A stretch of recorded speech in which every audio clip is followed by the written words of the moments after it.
Okay, now that the EA investor call has finally come and gone, we can put some absolutely absurd rumors to bed. There certainly have been some wild claims and clickbaits all over my feeds these past couple of days, especially after the 90 million Epic Game Store claims. And that is what they are, by the way, claims, not new players. If you want to think of them as potential new players, go ahead, but that's about as far as you can take it. The wildest, or more so, the most infamous rumor is this hilarious post on the Gaming Leaks and Rumors subreddit. I think most reputable Battlefront YouTubers have rightly dismissed these claims, some more strongly than others, which is apt, as most of the points listed are truly ridiculous, and other points meant to lend legitimacy to the post were already confirmed by majorly trusted sources, including the likes of those who work for mainstream media, and not just gaming mainstream media, but mainstream media. I mean, an MMO, a Battlefront logo reveal, the most iconic logo, which only changes to add extra Roman numerals to it, is going to be revealed, and EA has titled in development. Wow, wouldn't expect a company to be doing its job. Thanks for the insight. We do have historical precedent for rumors relating to Battlefront just being the funniest shit in hindsight, and hell, at the time being completely laughed out of the room. Back in the old days, the Battlefront community was still growing. This was around the time we were a few years out from the first Battlefront, 2015's one just to be clear. Anyway, while we were still growing, more leaks and rumors were covered as a way to keep up interest while we were still being met with heavy skepticism. When I was on a nostalgia trip a while back, I stumbled across this.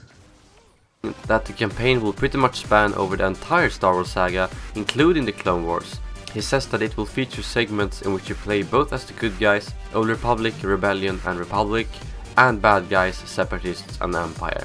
Clearly, it was just a huge stretch around the truth to satiate their desires. The author wrote the original rumors, not Elliot, just to be clear. But it does put into perspective just how ridiculous these rumors look just a few years after. Most rumors circling Battlefront 2015 were rather static in nature. They didn't tend to be vague enough to update with new information. They kind of were just put up one day, discussed the next, and then died after that. In contrast, with Battlefront 2's, the rumors persisted and still persist to this day, even though you would think Battlefront 3 rumors would be the only prevalent ones. From before launch, although shockingly it was less invasive then, to constantly during development, and now more than ever after the support was cut, rumors continue to spring up and fuel a rather negative and entitled side of the community. Due to the persistent nature of the rumors combined with DICE's willingness to rework so many core mechanics of Battlefront 2, essentially making anything possible, that a constant flow of misinformation has surrounded the game since the reveal at Star Wars Celebration all those years back.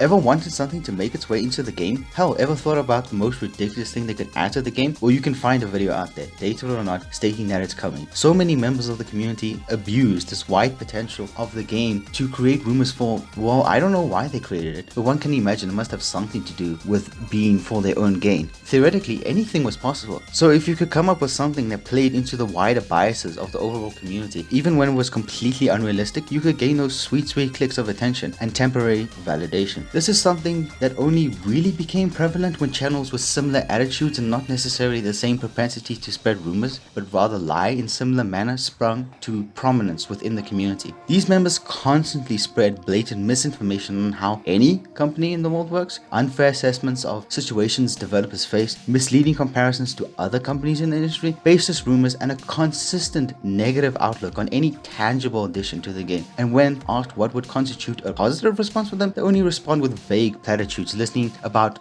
listening to the fans, with no specifics of course. So, while it was fun to laugh at the ridiculous rumors surrounding 2015's Battlefront, and honestly at the more outrageous claims about Battlefront 2, giving credence to the underlying attitudes of entitlement and negativity surrounding these rumors ultimately led to the rise of channels that can most generously be described as bad faith. Now these are a prominent part of the community and have created a somewhat toxicity in the environment the community operates in. So I end off with this: let's just be careful, all of us, in what we choose to believe, consume, propagate, and give major attention to.